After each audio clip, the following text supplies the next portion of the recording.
En 2014, alors que moi et mon frère étaient en randonnée au Japon, nous sommes tombés sur un village abandonné. Vu qu'il commençait à se faire tard, on a décidé d'y passer la nuit. C'était un peu bizarre de dormir dans un village abandonné. On s'est installé, on a passé la nuit dans une des maisons. Mais au milieu de la nuit, mon frère s'est réveillé sans raison. Et il a commencé à dire des choses dans une autre langue que je pouvais pas comprendre. Puis il est sorti de la maison.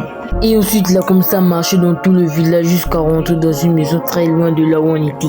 Comme s'il était contrôlé par une personne. Mais ce qu'il ne savait pas, c'est que je l'avais suivi et que je l'attendais devant la rivière. Vers 2 heures, ils l'ont fait revenir vers la maison, mais il n'était pas dans son assiette normale. Il a commencé à me frapper, puis il a dit « Vite, on doit rester là, vite !» Mais qu'est-ce qui t'est arrivé, Frangin? Il est monté sur son cheval, puis il a foncé, me laissant derrière lui. Je l'ai suivi jusqu'à ce que je le perde de vue.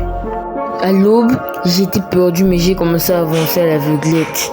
J'étais tellement épuisé que je suis descendu de mon cheval un instant pour prendre des forces. Ce que je savais pas, c'était qu'une personne m'avait suivi.